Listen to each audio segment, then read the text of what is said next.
Welcome to Session 08. Today we cover self-healing and visual testing. You will learn the 6 families of healing that exist in modern AI-assisted testing, the false pass risk that makes healing a trade-off, the guardrails that keep healing honest, the decision matrix for choosing heal or report, what visual testing adds beyond functional testing, and the discipline that prevents accept-all behaviors. The through line is that healing is an auditable event, not magic that keeps the sweet green. When a primary selector fails, the agent can fall back to matching by label, role, text content, relative position, DOM attributes, or image. The 6 common families are selector healing, timing healing, runtime and environment recovery, visual assertion tolerance, test data recovery, and interaction recovery such as handling a new modal. Healing reduces interruption, but it changes the test's behavior. Every heal is a hypothesis about what the application now does. That hypothesis must be checked, not trusted. The false pass is the danger. Imagine a pay button that was accidentally renamed to cancel order. A healer that picks the closest visual and semantic match will keep the test green. The test passes, but the business logic is wrong. A green test that proves the wrong thing is more dangerous than a red test that proves anything at all. Confidence in a heal must be earned, not assumed. 6 guardrails keep healing honest. First, a confidence threshold. Below the threshold, the test fails. Second, no autocommit of a new locator or healing logic to the main branch.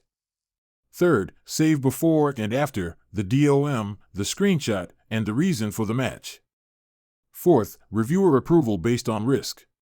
Fifth, rerun with the new locator and the business assertion to confirm the test still proves the right thing. Sixth, never auto-heal destructive or financial actions.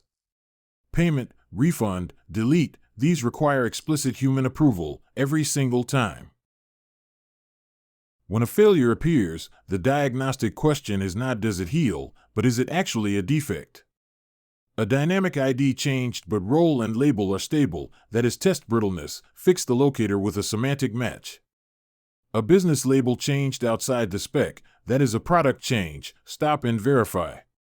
An element appears later than expected, that is performance or environment, measure latency, do not just bump the timeout.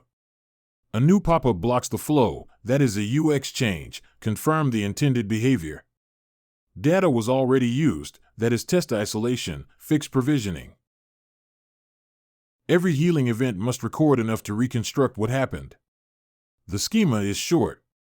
Before locator and after locator. The DOM snapshot and the screenshot. The match reason and the confidence score. The author and the reviewer. The risk tier and the rollback path. Without this metadata, a healer that silently rewrites assertions cannot be investigated after a production incident. Audit metadata is what turns a heuristic into a system. 3 metrics make healing measurable. Heals accepted versus heals rejected. The true positive rate of healing. False healing rate, where a healed test later regressed in production. And mean time to heal, separated from mean time to detect. A high healing rate is not a goal. A high accepted healing rate with low false healing rate is. Visual testing is not a replacement for functional testing. Functional assertions confirm a button exists, but cannot tell you it is clipped, hidden by another element, overflowing its container, or rendered with the wrong font. Visual testing compares the current screenshot against a reviewed baseline. Together they cover 2 different failure surfaces. A button can be present and still broken. A visual diff can flag what the assertions missed. Visual testing has its own discipline. AI and computer vision can reduce noise from anti-aliasing and rendering differences, but they cannot substitute for 5 baselines. The baseline must be reviewed and version locked with the code. The font, viewport, animation, data, and time must be stable. Dynamic regions must be explicitly masked. The reviewer must distinguish valid change from regression. And there is no accept-all. A change crosses the gate only when a human has explained why it is correct.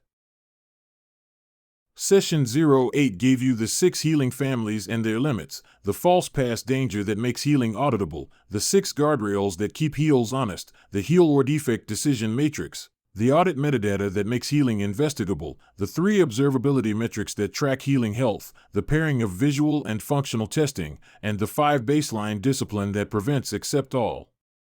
Your deliverables are the healing decision table and the visual review checklist. Session 09 covers CI/CD and risk-based testing, where these signals reach the pipeline.